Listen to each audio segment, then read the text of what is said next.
forced Christianity down my throat, you know, making me do usher board, taking me to Billy Graham virginity camp. And let me tell you, you do not want to be forced to go to some Billy Graham revival. If I could just tell y'all the stories of my life, a book, you want to read it, I'm telling you. She would make us do all types of stuff. Like, it was, he was there too. Billy Graham was there. Oh my gosh, I remember him signing books, being there, all these, my mom was like, oh yes, there he is. It was weird. It was like a cult. Like, growing up, it was a cult. That was my neighbors. It was like cult. It gave very much cult vibes. Like, I'm not even joking. I don't know where to put y'all. But anyway, so once we got through with the virginity camp situation, which was hell because there was no hot water there. We was in the woods. Okay. And it was like these Mormon kids there, Lutheran, Catholic, all denominations of this bullshit. They got our black asses there. We from the hood. Oh my God, my life. Then, I'm going to tell you something about church. Church is a place for lost, broken souls. Like, it's a hospital, allegedly.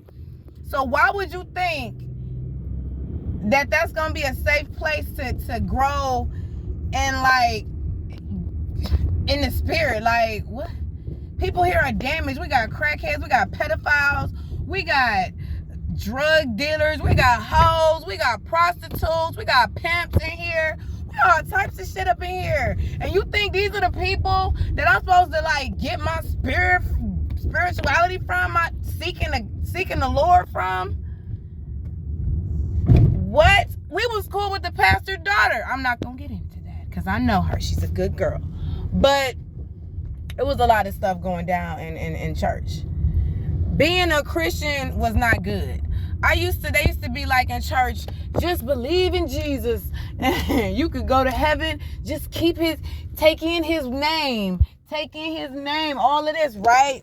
So I'm looking at that book. I'm looking at that Bible laying over there in a pew. And I'm like, that book looked mighty thick to me. It looked like rules and regulations in that book.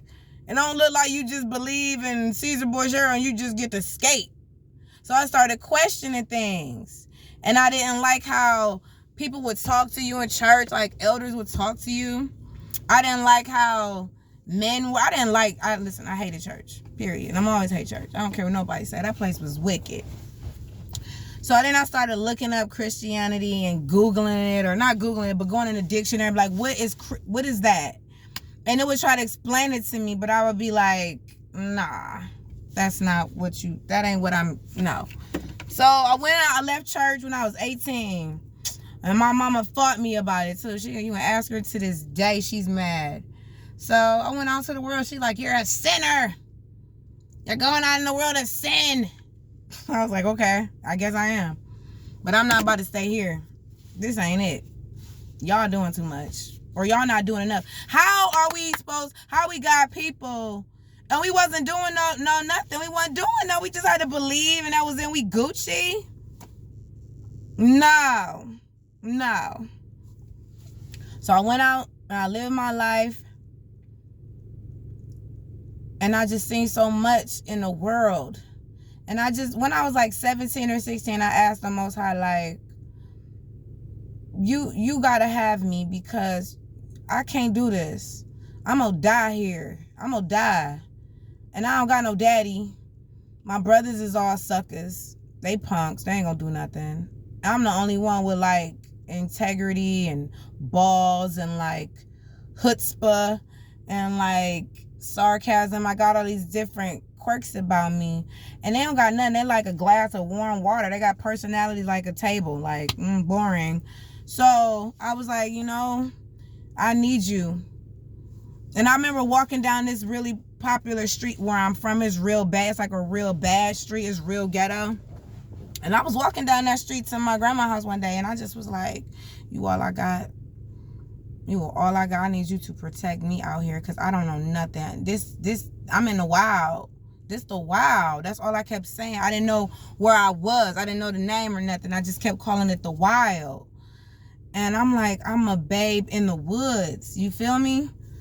And I was talking to the Lord. And then ever since that day, like, I would be going, I didn't know, you know, I was a Jew or whatever, but I would just be going, still doing my regular thing. I'm still thinking, you know, I'm a Christian or whatever.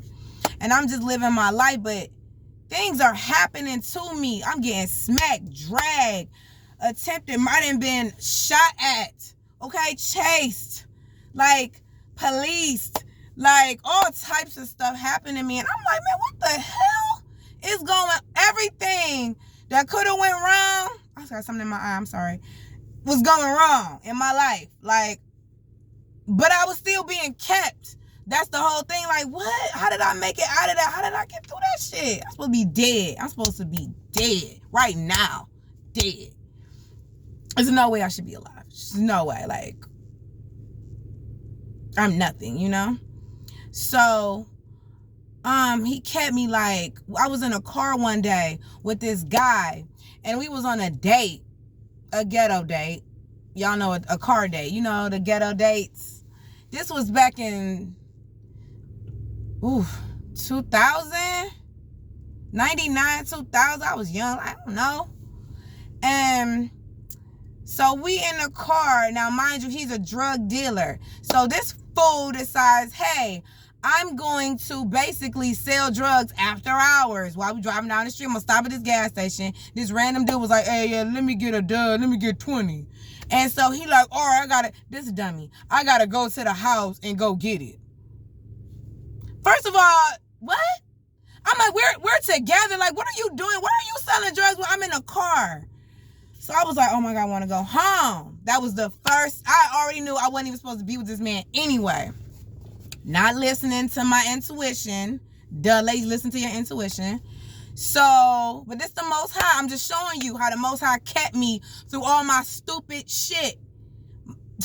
Like, he kept me. I can't get over this. So, the dude, he lets dude get in the car. He lets the dude get in the car, y'all. The dude, I'm like, this is unreal. But this is me. This is about me. Ain't nobody else.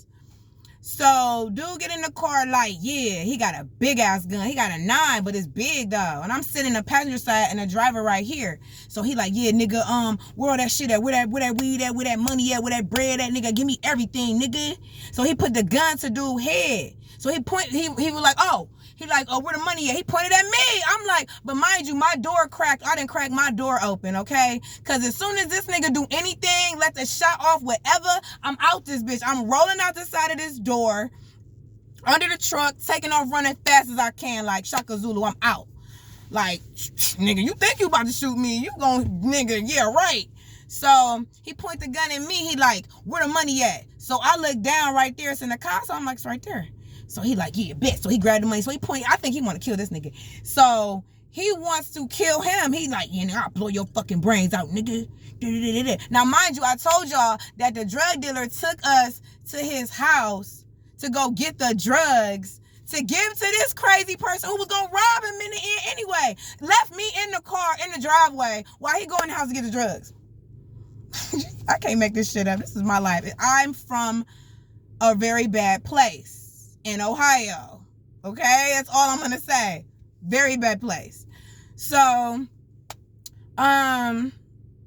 he goes in the house, come back out. Now, mind you, while he was in the house, the robber was like, hey, talking to me like, you know, you want to hit the mouth? I'm like, no, you know, I don't really smoke. So he like, oh, okay, cool. He just buying time. So then that's when we got him back to the gas station, and that's when he robbed his ass. So mind you, boom. He robs him. So he like, yeah, nigga, next time, you know what I'm saying, watch you doing this too. So gets out the car. So the dude that I'm with is mad that he got robbed. I don't know why, nigga. You the one that invited his ass to your home, into the car on our date. Like, we was, what the fuck? You surprised? You mad, nigga? So he backs out. We in a truck, he back out. And then the dude, the gunman now is in front of us.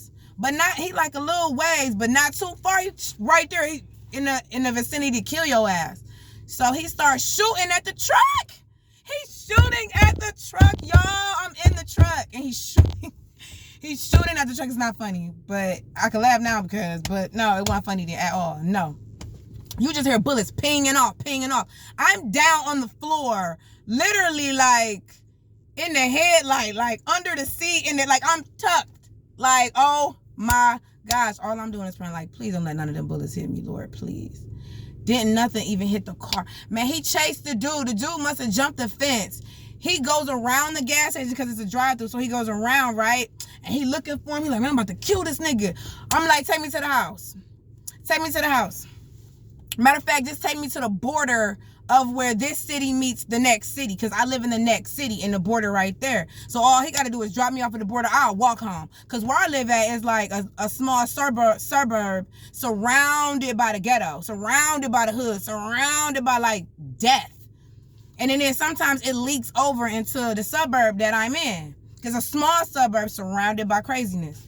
But but within that leaks in violence. So you'll get droplets and surges of violence every now and then in the suburb. So I'm like, just get me to the border and I'll walk the rest of the way. It's like 2 a.m. at this point. I don't care. I do not care. I will walk home. And I did. Man, that dude went back to his house. Allegedly, he went and got a gun and went looking for the person. And I'm like, good luck. Hope you find him. Hope you find what you're looking for. I say that to say this. I've been on this planet for 39 to 40 years. That's how old I am. This is the pit of hell. And if you still alive, it's best you thank Yahweh Ba'Shem Yahweh Shai that you still alive. Because at any given moment, Lord forbid, one of us could go. He could be like, nope, not today, you're done. At any moment. So when I started like coming into the truth, when I would replay all the incidents that happened in my life where I was being a 2/3 or I was acting and going off and I did because I didn't know. I just thank him like, oh my gosh, you could have killed me. I was going off, being dumb, and you could have took me right on up out of here, and you didn't. You saved me. That wasn't even one incident. I done been in incidents where we're in a bar and people have guns on them and people outside want to kill the people that we're in the bar with. Like, when I think about all the times that we done been shot at, kidnapped, man, I could have not made it out of some shit, y'all. Y'all don't even understand. I was just there. Or I was just living in the moment. You know, I wasn't trying to do anything too much. But the fact that I'm here or in that position, and the Most High still made sure that I was safe, is mind-blowing. Because I was in some positions and situations I didn't think I was going to get out of. But then I thought back to my dad. My father he gotta help me. He done broke me down to the lowest denominator, man. And showed me, nope. I done been hit by trucks. Let's talk about that. Okay, so I was walking down the street one day going to the store. And it's not funny, but it is. I was going to the store. I was walking down the street. And I'm in the store parking lot. And this fat lady in an Explorer backs up. Now, at first, I'm walking. And I hear somebody call my name to the left. So I'm like, huh? But my mama always told me, if you hear somebody call your name, don't answer them because it's the devil. She used to tell me that. So my dumb ass was like, I looked, but I was like, huh? By the time, before I could get the out with my stupid self, I got hit by a truck. I got rear-ended by a Ford Explorer. This is no cap. I promise you. This is not the first time I've been hit by a car, drugged by a car, thrown from a car. Like, I'm pretty durable, you know? At this point, it's like, I didn't jump from, like, 3rd story, 2nd story windows and all types of stuff. Like, it's fight. Like, listen, my life is a movie. So, I get hit by the Ford Explorer. And the truck hit me so hard that I fly up into the air and I can see my pink polo boots in front of me. Like, why can't I see my feet in front of me? And then boom, gravity kick in and I fall my ass back to the ground and I roll under this truck, right, that was already parked. Oh my God, I can't believe I'm telling you this story. So, so I'm laying on the ground. I played dead because I'm thinking, you know, she ain't gonna pull off. She ain't gonna leave. I'm playing. I'm dead. She thinks she done killed me because I was a pop. She seen, everybody seen that was on camera. You seen it. So I'm laying on the ground under the truck like playing dead. So then I crack my eye open. This bitch pulling off.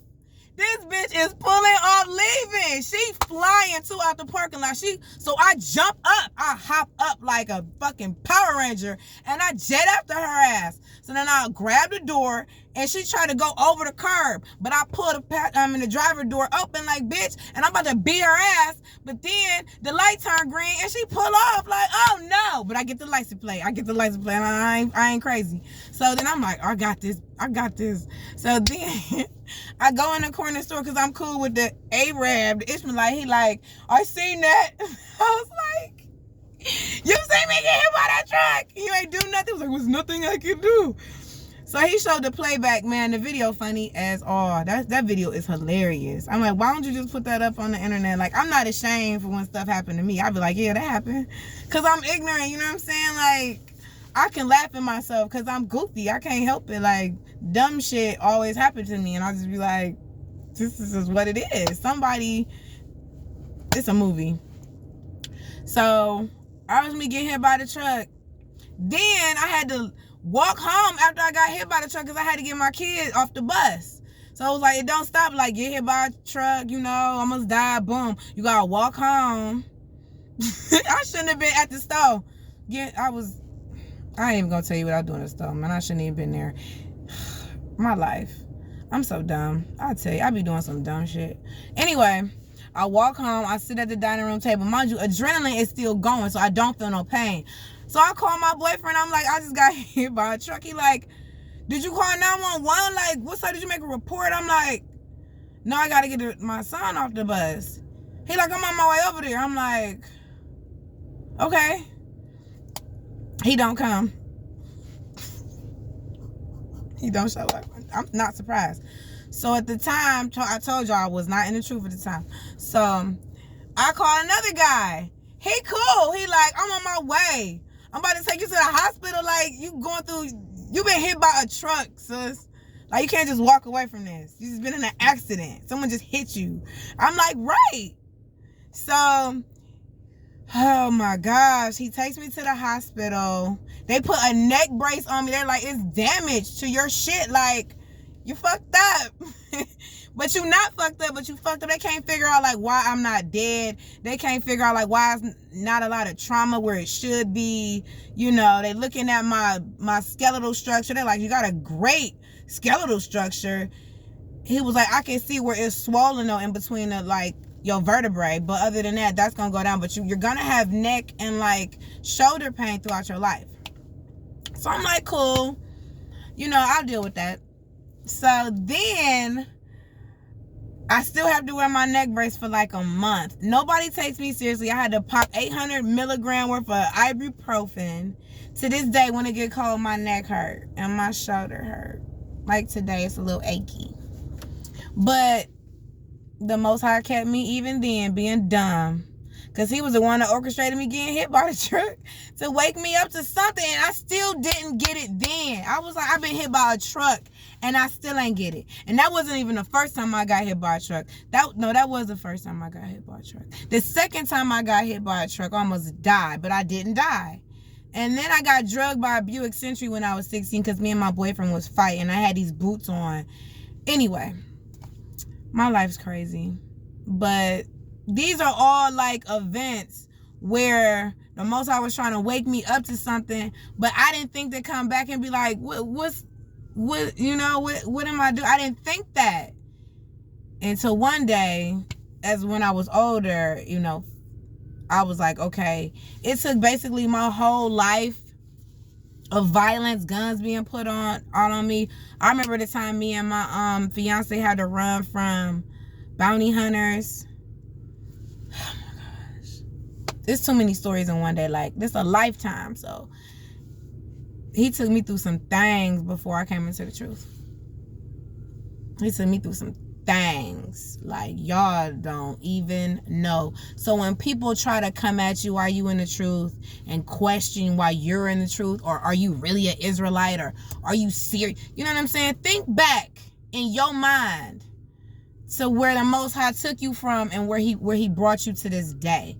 Only you know your journey. Only you and Yahweh B'Shem Yahushua know your journey. Know your journey. Don't nobody else know your journey. They don't know what got you into the truth. The man that was mean to me, or the brother that was mean to me on his live the other day, I didn't even, at first I was real mad, like, that's disrespectful. You don't even know me like that. Then I had to think about, you don't know me like that. So you don't know my story. You don't know my struggle. You don't know that my brother tried to fight me and push me down some steps when I was 9 months pregnant, not in the truth. But that was because I wasn't in the truth. You don't know what the Most High did to me as punishment and chastising to get me to this point, so that I could be like, so I could let things go like that and not really take it to heart, so I can have thick skin. And when people come at me, don't get easily offended, and be patient and have understanding because they don't know no better. They don't know. They just going off how I look in my picture, my avatar, like, wow, that's what we doing. Because I happen to look decent or pretty in my avatar. I have stuff that I got to do on a day-to-day. I got to look a certain way, assimilate in the matrix. Like, I don't got time to be looking like this all the time just to make it seem like I'm in the truth. I can't look like barefaced and shamefaced every day. I have to go out here and look presentable as a woman. I don't have a man, so I have to look presentable.